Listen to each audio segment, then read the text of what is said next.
bendito Señor. En esta noche tenemos tanto por qué agradecerte, Padre. Te damos gracias por la vida, por tus favores, por tus cuidados. Hemos tenido situaciones difíciles, cada día hay más y más tribulación, la confusión de la gente, la necesidad de las personas, el miedo, todo lo que está alrededor, Señor, pero nosotros te miramos a ti y podemos sentir paz, tranquilidad. Tú nos sacias, tú nos llenas de tu paz y de tu amor. Hoy queremos pedirte, Señor, que este estudio que estamos haciendo nos des más sabiduría, discernimiento para no ser engañados de todas las estratagemas del diablo, que no tengamos temor, pase lo que pase, y que podamos salir airosos sin importar las circunstancias. Estamos aquí por ti, Señor, y solamente por ti. Háblanos, bendícenos y ayúdanos. Prepara nuestro corazón para recibir tu palabra. Te lo pedimos humildemente en el nombre de nuestro Señor Jesucristo. Amén. Amén. Bueno, la cosa más sencilla que hay en este mundo es leer la Biblia y no aplicarla. Así que apelo al corazón de ustedes para que a medida que vamos mirando Proverbios, porque en el capítulo 10 donde estamos hasta terminar ese capítulo hay por lo menos 10 enseñanzas o más. Apelo al corazón de ustedes para que graben el sentir de la sabiduría. Y eso va mucho más allá que simplemente el entender qué es lo que dice un versículo. Ya hemos visto que la sabiduría consiste en tener primero el conocimiento de algo que es vital para nuestra vida, después comprenderlo y por último aplicarlo. Que habíamos quedado para empezar, el versículo 10 del capítulo 10 de Proverbios. Hay unos proverbios que no son fáciles de entender en primera instancia, y ese es el versículo 10 precisamente. No es porque no se entiende la primera parte, sino que no se ve la relación con la segunda. Y es que esto también depende de las traducciones. En Reina Valera dice: el que guiña el ojo acarrea tristeza, el de labios necios será derribado. Usualmente el proverbio es la comparación de dos opuestos, pero aquí no es tan opuesto el engañador con el necio. En otras traducciones dice: el que guiña el ojo causa problemas, el que habla sinceramente trae la paz. Ese proverbio aquí en la palabra de Dios para todos queda mucho más claro, porque es el contraste entre el mentiroso o engañador y el que tiene el corazón transparente, pero no importa. Aquí en Reina Valera de todas maneras podemos sacar ya una enseñanza con respecto a la sinceridad. Vamos a guiarnos solamente por la primera parte del versículo 10. El que guiña el ojo acarrea tristeza. ¿Cómo entendemos ese versículo? El que usa de estrategias para engañar. El que guiña el ojo es aquel que está haciendo una seña a otra persona, que puede ser a alguien ingenuo. Con mucho descaro el engañador le está tratando de dar a entender que ahí hay una ventaja para el ingenuo, cuando en realidad hay una trampa. Pero esta señal muchas veces también es dada para aquellos que acompañan al engañador, los que están junto a él, los amigos, porque normalmente vemos que la maldad se ejerce también en manada. Lo importante, como dije, es que entendamos que el llamado en el trasfondo de este versículo es a la sinceridad. ¿Cómo así? Una de las cosas que Dios más valora en nuestra vida cristiana es el ser transparentes delante de Él.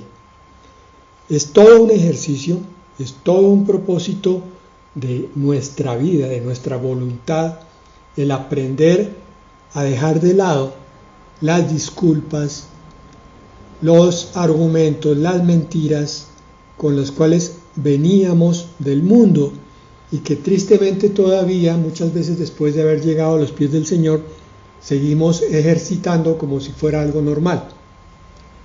Tenemos que recordar otras partes de la enseñanza de la palabra donde nos dice que la verdad nos hace libres, lo enseñó el propio Señor Jesucristo.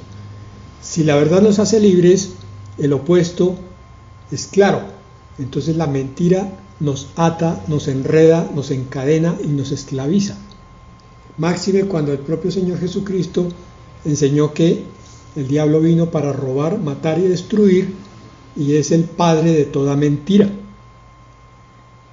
Cuando nuestro corazón finalmente coge esa verdad, la analiza y la incorpora, y entiende que cada mentira pequeña, mediana o grande, que sea dicha, de alguna manera, le está haciendo un culto y está abriendo una puerta a Satanás. Y Satanás no viene con bendición, sino con maldición. Una simple mentira, la más pequeña, es algo que nos va a lesionar más tarde o más temprano. Por tanto, esto es para creyentes maduros que están evolucionando en su vida, que no se quedan estancados y toman el propósito. Entendí, Señor, ya comprendo que estaba usando una herramienta mortal para mi propia vida espiritual. Por tanto, de aquí en adelante voy a usar solamente la verdad, no importa a dónde me dé el agua. Si quedo avergonzado, si veo consecuencias complicadas por decir la verdad, no importa.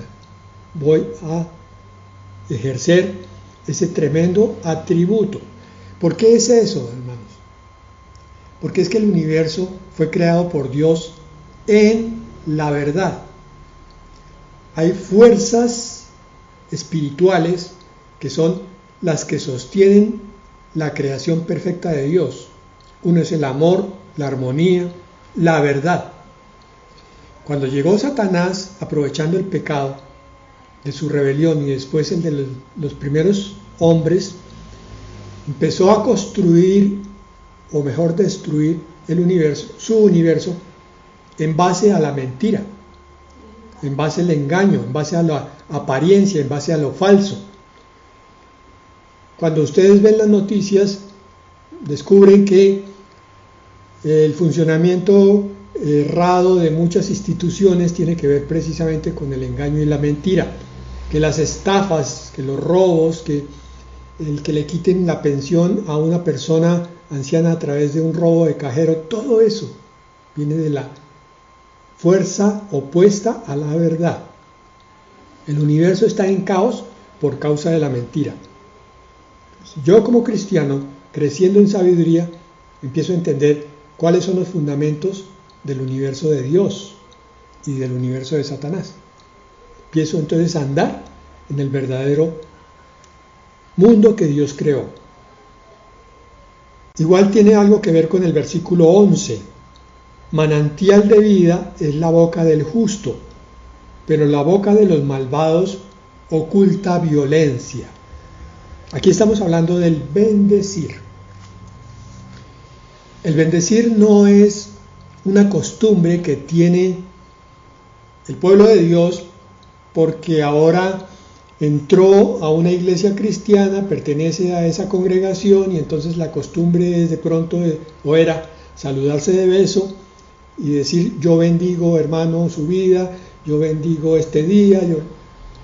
Sí, al principio parece que fuera otra forma de hablar, otro idioma y que hay que aprenderlo para ser cristiano, pero es que la realidad viene siendo mucho más profunda que eso. Estamos aprendiendo sabiduría. Entonces, las palabras que no salen para bendecir son palabras que salen para maldecir.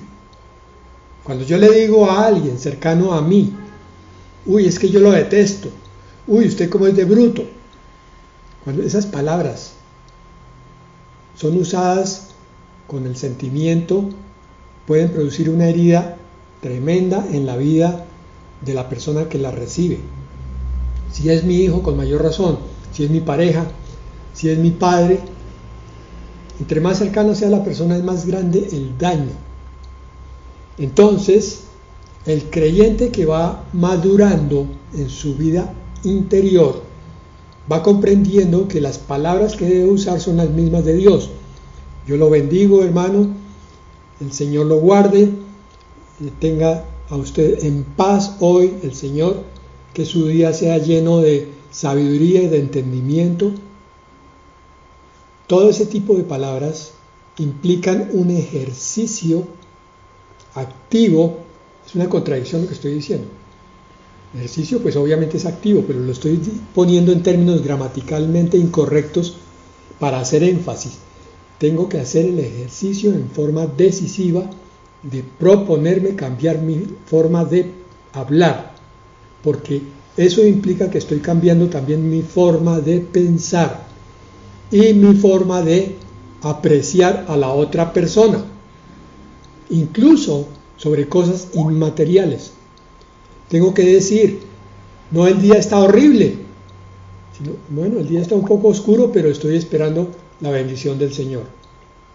Es un día de bendición, es un día para gloriarnos en el Señor. Bendito sea el Señor. Son palabras de vida, palabras de bendición.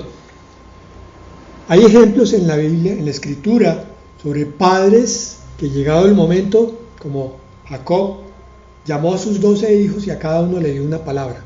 Iba a morir. Y él bendijo a la mayoría de sus hijos, pero a uno o a dos les habló palabras duras. Y esas palabras se cumplieron tal cual en la vida de ellos. Tenemos que ser muy cuidadosos con las palabras que usamos. Insisto, el versículo 12 dice algo parecido también. El odio despierta rencillas, pero el amor cubre todas las faltas. Dije hace unos minutos que había fuerzas primordiales de parte de Dios que sostienen el universo. Dije que uno de esos era la verdad. Ahora vemos otro aquí, el amor. El amor es la misma esencia de Dios.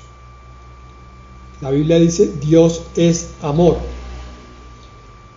Pero nosotros, con nuestra mente tan limitada, pensamos que el amor es un sentimiento solamente. Entonces ahí entramos en confusión.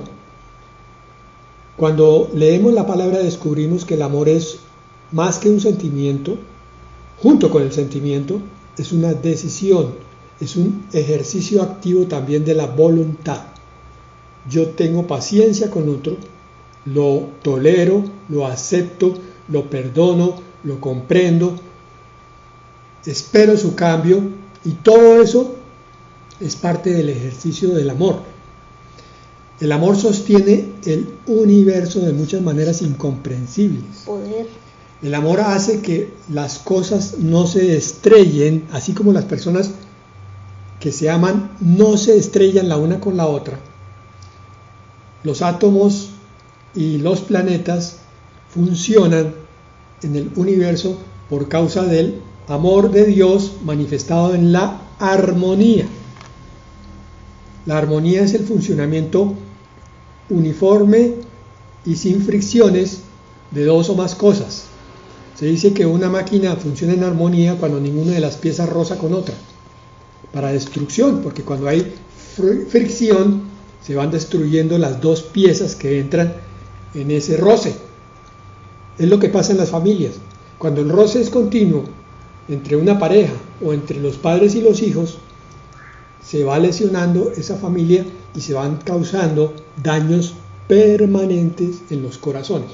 Pero cuando el amor se ejerce así, con el entendimiento de no es los méritos de la otra persona lo que me hacen amar, no es porque sea bonita, ni porque sea simpática, ni porque haga lo que a mí me gusta, sino porque yo entiendo que soy ministro de Dios, y todos somos ministros, y debo ejercer el amor de Dios sobre aún las personas insufribles, intratables.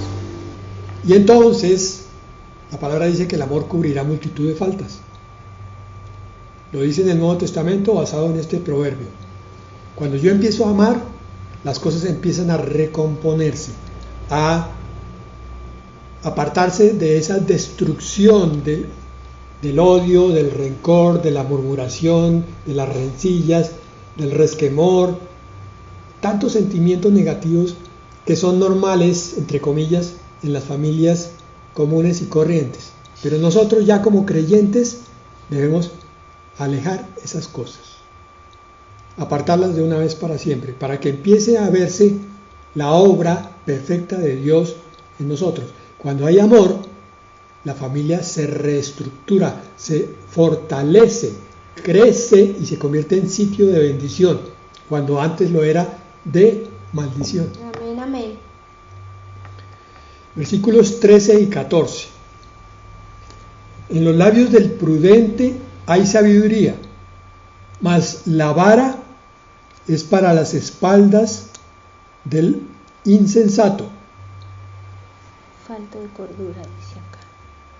Los sabios atesoran sabiduría, mas la boca del necio es una calamidad cercana. Todos están relacionados, como hemos visto aquí. Pero, ¿cómo es que alguien que es prudente empieza a acumular sabiduría? Ustedes dirán, bueno, sí, se ha hablado aquí mucho de sabiduría, pero ¿en qué consiste entonces la sabiduría? ¿Es que yo me siente a leer proverbios y me los memorice? No solamente eso. Lo primero que habría que hacer, y esto tiene que ver con nuestra relación con Dios, es hacer un examen sobre nuestras prioridades. Y yo les digo, repito lo que dije al principio, no hay nada más fácil que leer la Biblia y no aplicarla. ¿Por qué? Vamos a ver que la explicación está en lo que voy a decir ahora.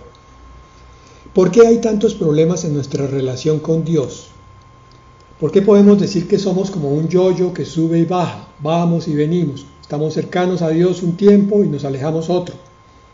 Estamos gozosos con lo que Dios está haciendo en nuestras vidas y después estamos aburridos. Leemos la palabra 2 o 3 días seguidos y de pronto pasa una semana y no la volvimos a leer. ¿Por qué eso? Una de las explicaciones más lógicas y más sencillas es que no hemos aclarado la prioridad de Dios en nuestras vidas. Muchas otras cosas están ocupando la prioridad. Para algunos cristianos sigue siendo el dinero. Ay, pastor, pero es que sin dinero yo no como. Hermano, la palabra dice que Dios da alimento aún a las aves de los campos. ¿No te alimentará, no te cuidará a ti también? La palabra dice, busca primero el reino de Dios y su justicia, y todo se te añadirá. Lo que pasa es que si uno se aproxima a la Biblia, a la iglesia cristiana y a Dios con una mente racional y predispuesta a los argumentos, nunca va a entender la grandeza de Dios y nunca va a entender cómo es que Dios puede hacer de aquel que cree un milagro viviente. Y que los hay, no lo tengan la menor duda, mis hermanos. Hay creyentes que se han comprometido con Dios, lo han puesto en el primer lugar, su prioridad de vida, todo lo demás ha pasado a segundo lugar, y hoy pueden dar testimonio de que Dios los vistió, los alimenta, los sostiene en todos los aspectos económicos, pero aparte de eso, principalísimamente, ha restaurado sus hogares, los ha reconstruido, los ha hecho altar de oración y de adoración, y ese creyente que se comprometió con Dios está gozoso, lleno de esperanza y lleno de certidumbre y de fe. Pero aquel otro cristiano que sigue dando tumbos con sus prioridades, sigue luchando contra la vida a brazo partido. Hay días buenos, hay demasiados días malos, hay frustración, hay vacío, hay soledad, hay tristeza. Y va a la iglesia y oye palabra, pero vuelve otra vez a sus batallas cotidianas. Y el pastor habla y dice, sí, bonita la palabra, pero no me parece que eso se aplique a mí. Claro, no se aplica por una sencilla razón, porque la palabra, para que se aplique, requiere una relación directa y cercana con Dios. Esto es lo que está aquí. En los labios del prudente hay sabiduría, porque el prudente puso a Dios en primer lugar, estudió la palabra, dijo, sí, amén, esta palabra me sirve para mi vida, voy a ejercerla, a ejercitarla. ¿Pero cómo? Con la ayuda de Dios, porque para mí Dios es lo primero en mi vida, es lo más importante. Dios es el ser sin el cual yo no puedo vivir. Puedo vivir sin marido, sin mujer, sin hijos, sin padres, pero sin Dios no puedo vivir. Mi vida es un caos, mi vida es un vacío sin Dios. Y ustedes verán que las iglesias están llenas de gente que no ha priorizado a Dios. Sí, Dios, sí, bonito, importante, sí, claro, pero por allá en el 10º lugar o en el 3º, pero nunca el primero. La vara es para las espaldas del insensato. El insensato es el que ve la sabiduría, no la toma para vida práctica y entonces recibe los golpes de la vida. Ahí está, la vara. Los sabios atesoran sabiduría, porque atesorar sabiduría no es solamente leer y estudiar, es obedecer la palabra. Este versículo 14 es una exaltación de la obediencia. La boca del necio es una calamidad cercana, pero es muy triste eso, que uno pudiendo hablar de cosas que sirven de crecimiento mutuo, empieza a hablar de cosas que no tienen nada que ver sino con la vida cotidiana. El obedecer la palabra debiera ser una intención del corazón cada vez que oímos algo así. Señor, en el fondo de mi corazón te pido, dame obediencia, porque estoy comprendiendo la grandeza de tus enseñanzas, estoy viendo la profundidad de las cosas tuyas, Señor. Aquí estoy encontrando explicaciones para muchos de mis dolores anteriores. La boca del necio es una calamidad cercana porque el necio puede conocer palabra, pero no la pone por obra. Saltemos al versículo 17. Guardar la instrucción es camino que lleva a la vida. El que rechaza la reprensión yerra. Aprender, aprender, aprender. También hay personas que llegan a cierta edad, a veces es los 30, dicen, no, yo ya estoy muy viejo para aprender nada. Lo dicen de 40, de 50, de 60 y de 70. Pero también a veces vemos personas que están muy cercanas al momento de su llamado y sin embargo se deleitan en aprender cosas nuevas. Qué bueno que el pueblo de Dios hiciera el propósito de aprender cada vez más de su Dios, de su Señor y de la vida que Él le dio a cada uno de sus hijos. La instrucción es lo que hace a un corazón dispuesto para ser modelado por Dios. Dios podría venir a hacer el milagro en mi vida y decirme, te voy a quitar ese corazón de piedra y te voy a dar uno de carne. Voy a hacerlo milagrosamente. Pero entonces, yo que soy cómodo, le diría, Dios, ahora necesito esta otra cosa, ven y hazla en mí, y yo me quedo quieto. Entonces el Señor nos pone a hacer colaboración con Él. Guardar la instrucción es colaborarle al Espíritu Santo para que nos vaya transformando, cambiando nuestra mente. Versículo 19. Como uno de los anteriores que ya vimos, en las muchas palabras no falta pecado. El que refrena sus labios es prudente. Callar, callar. Aprender a callar es un tesoro invaluable. Primero, cuando tú callas, pareces más sabio. Ese es un proverbio que vamos a ver más adelante. Aunque seas necio, pareces más sabio porque callas. Porque parece que estás oyendo, parece que estás atendiendo a la persona que está hablando. Entonces el que habla se deleita en hablar contigo porque tú lo oyes. Por lo menos eso piensa él. Segundo, cuando tú callas, aprendes muchas cosas de la persona que habla. No importa que sea más joven, menos experimentada, te va a hacer ver muchos puntos de vista que de pronto tú no habías considerado, aunque sea más inexperta que tú. Y de vez en cuando te va a soltar perlas de sabiduría que te van a sorprender. Así es. Tercero, cuando callas, tú no dices tantas barbaridades. Entre menos hablo, menos peco. A veces cuando empezamos un discurso largo y no lo hemos preparado para Dios, no hemos orado, entonces empiezan de vez en cuando a salir unas frases que tienen poco que ver con las cosas grandiosas de Dios. Como decía mi esposa, entre menos hablo, menos peco. Es un propósito también, igual que otro, el de aprender, igual que el de obedecer la palabra, igual el de priorizar a mi Señor. Aprender a callar es una decisión de la voluntad y vas a maravillarte de la cantidad de bendiciones que Dios te trae, porque vas a disponer tu corazón para aprender más fácilmente. A veces es difícil enseñar a una persona que habla mucho. Se le quiere transmitir un concepto y la persona no se calla, y no se calla, y no se calla, y sigue, y han pasado 10 o 15 minutos, y sigue hablando, sin propósito, ni con lógica, ni hilando frases. Habla de una cosa y habla de otra. Entonces a veces uno tiene que callar a la persona y decirle, un momentico, espérese, deje hablar, porque ahora le toca oír.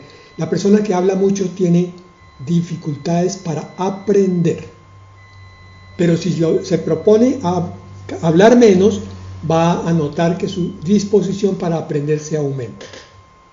Saltamos al versículo 23. Cometer maldad es una diversión para el insensato, mas la sabiduría recrea al hombre inteligente. Vean, que acabamos de descubrir aquí. De pronto no sabíamos que los que aman tanto hacer la maldad, para ellos puede ser una diversión. Nosotros pensábamos que de pronto era que estaban muy frustrados, muy vacíos de Dios, tenían una neurosis, estaban muy vacíos, tenían muchas heridas del pasado, habían sido mal criados por sus padres, pero nunca habíamos considerado que es que este tipo de personas malas también se divierte haciendo maldad. Es un deleite satánico el hacer el daño a los demás. Por eso a veces vemos tanto sadismo en cierto tipo de asesinos o simplemente de inicuos. Mas la sabiduría recrea al hombre inteligente. Tampoco sabíamos eso. ¿Será que sí? Que hacer lo bueno y adquirir sabiduría, estudiar, podía ser fuente de gozo. Te recuerdo algo. Cuando tú haces una obligación que tenías pendiente y llega la noche, te acuestas tranquilo y en paz, satisfecho. Ese fue un buen día. En cambio, cuando debes hacer algo y no lo haces, te acuestas con la conciencia pesada. Es cierto, la sabiduría recrea. El sabio hace lo bueno y eso le da alegría y gozo. Hacer lo bueno no es solamente una obligación, lo es para los indoctos, los que recién llegan a la iglesia y no tienen ni idea de por qué es necesario hacer lo bueno. Pero el cristiano maduro descubre cuánta satisfacción hay en darle a un necesitado, por ejemplo, en orar por alguien que está atribulado, en ponerle la mano en el hombro y consolarlo. Eso es un gozo, es el gozo que siente Dios cuando Él nos bendice, cuando nos perdona, cuando nos recibe nuevamente porque llegamos con la cabeza caída por nuestro pecado. A veces no entendemos la misericordia de Dios, pero es que Dios se goza perdonando. Versículo 24. Este es importantísimo. Lo que el malvado teme, eso le sobrevendrá, pero los justos recibirán lo que desean. Bueno, hago una aclaración con este versículo. Aquí no podemos caer en el establecimiento de toda una doctrina, un dogma, y decir de aquí en adelante que entonces todo lo que yo tema me va a ocurrir, porque va a pasar un fenómeno, y es que si considero que eso es una verdad, me voy a llenar de más miedos y de más prevenciones. Aquí lo que está diciendo es que el malvado está lleno de temor por el hecho de que Satanás está en su vida, y él es el que coloca muchos de estos temores, y Satanás es el que hace que se cumplan en él. Pero los justos reciben lo que desean porque ahora están al cuidado de Dios. Entonces el justo puede tener algún temor transitorio, pasajero, pero eso no significa que entonces le vaya a ocurrir necesario y obligatoriamente ese temor momentáneo, a menos que se deleite en el temor, porque ahí sí ya pasa a la categoría de incrédulo. Un cristiano con un temor persistente, un temor continuo, un temor crónico, es un cristiano que no ha oído la palabra, o si la ha oído se le olvidó, o si la ha oído y la recuerda, no la vive. El amor echa fuera el temor, porque el temor lleva en sí castigo. Todo ser humano que está lleno de miedo está castigado por el mismo miedo. Ocurre que entonces al temeroso inicuo, el diablo le cumple sus temores, pero el temeroso creyente, que es una contradicción, debiera crecer en su conocimiento y confianza en Dios. Ese creyente temeroso no ha aprendido que hay un Dios en el cual se puede confiar, que va a traer cualquier necesidad que tenga el creyente para ser cumplida, y que por tanto el afán y la angustia no son necesarios en la vida de ese creyente. Los justos recibirán lo que desean. No es que aquí uno tenga un sueño y entonces el Señor se lo cumple como si fuera Aladino y la lámpara maravillosa. Yo diría que es más bien el contrario. Más bien es que el Señor coloca los sueños en el corazón humano para que el creyente confíe en Dios y se los pida a Dios y Dios se lo conceda. Las promesas están ya escritas, están todas en la palabra. Y las promesas son crecimiento interior y crecimiento exterior. El Señor lo va a conceder a todo el que confíe. Versículo 27. El temor del Señor aumenta los días, mas los años de los malvados serán acortados. Ya hemos analizado esta verdad. Hoy consideremos la primera parte, el temor de Dios, el respeto a Dios. Respetar a Dios es verlo como el Dios todopoderoso, el Dios omnipotente, pero también el Dios todo amor. El Dios tan bueno que no merece ser ofendido con un pecado. Ese respeto es el que va a hacer que mi vida sea bendecida. Aquí no está hablando del miedo a Dios. Mi vida es bendecida entre más reconozca la persona de Dios. Yo reconozco a Dios mediante un proceso. Lo estudio en la palabra. Lo conozco a través de la palabra y después lo conozco a través de confiar en Él cada día más, poniendo la palabra en acción. Cuando confío en Él, entonces vienen las bendiciones. Es un poco la historia nuestra, mi esposa y yo. Al principio le pedíamos muchas cosas a Dios y no llegaban, pero a medida que han venido pasando los años, hemos notado ese crecimiento de confianza en Dios y también notamos el crecimiento de bendiciones de Dios para nuestra vida. Amén.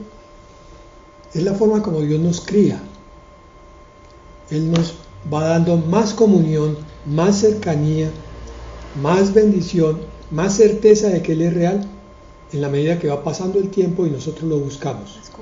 Es muy distinto pasar 20 y pico de años en una iglesia cristiana sin crecer, y por tanto sin conocer a Dios como es Él realmente, pero manteniéndose ahí a las buenas o a las malas. Ese creyente que se mantiene a pesar de su incredulidad, de su falta de compromiso, es un creyente que no ve bendiciones. Entonces cuando le predican del Dios dador, lo toma con mucho escepticismo, porque es su propia culpa, es su vida la que no ha querido recibir las bendiciones de Dios. Es que Dios no nos malcría, Dios no nos va a dar todo lo que pedimos si somos desobedientes, si somos apartados de Él.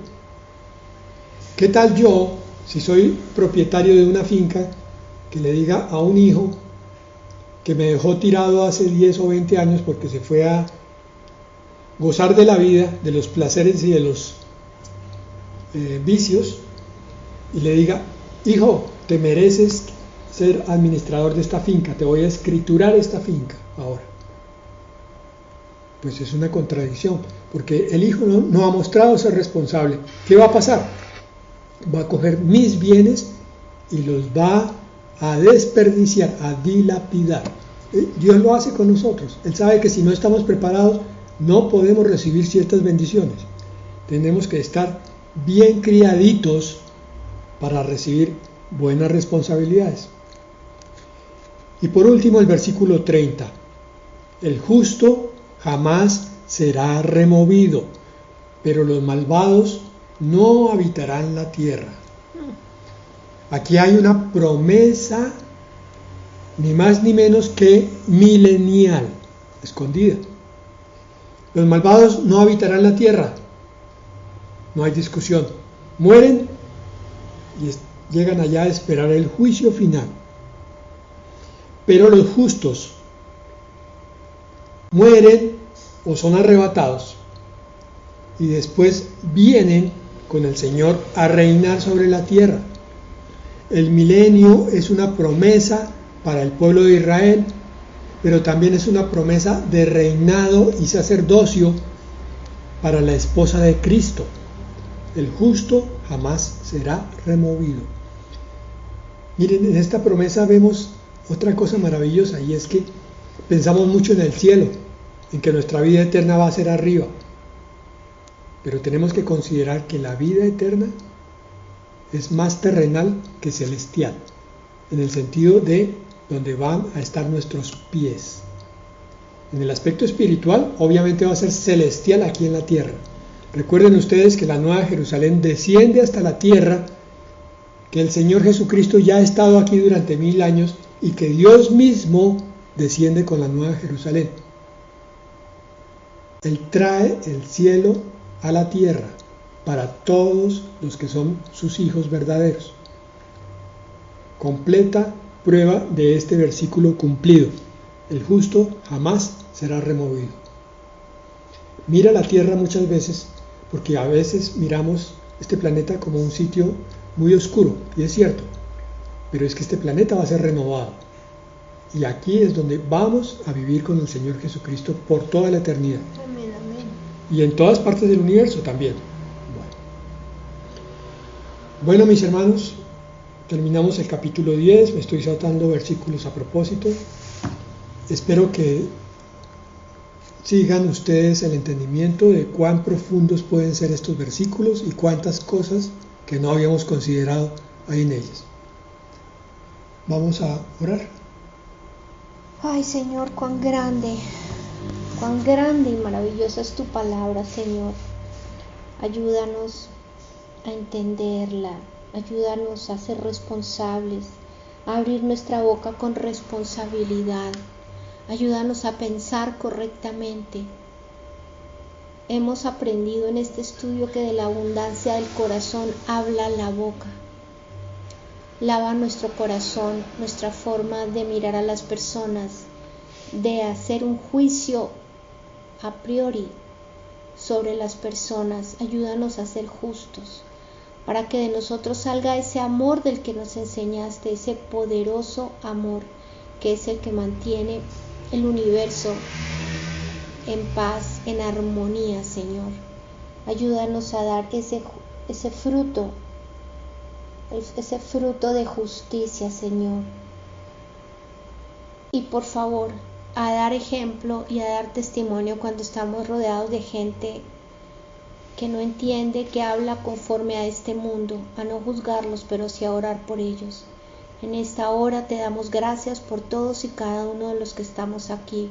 Señor, que nos estás hablando, nos estás entrenando, nos estás enseñando a ser santos, porque es que esto forma parte de la santidad, esta limpieza profunda que empieza desde el fondo de nuestro corazón, de nuestros sentimientos y de nuestra alma hacia afuera para poderlo irradiar. No permitas que nos creamos mejores que las demás personas. Ayúdanos a entender que todos necesitamos ayuda, todos, y que todos los días estamos aprendiendo y que sin ti, Señor, no somos nada. Que necesitamos de ti continuamente, de tu sabiduría para poder respirar, vivir y obrar. Gracias te damos en esta noche. Te suplicamos por todas las necesidades que tiene este grupo. Te pedimos por los que están enfermos, por los que tienen necesidad, por los que están en prueba, por todos, Señor. Tú conoces a todos y a cada uno, Señor. Cumple conforme a tus propósitos, en el nombre que es sobre todo nombre. En tu nombre, Señor Jesucristo. Amén y amén. Amén.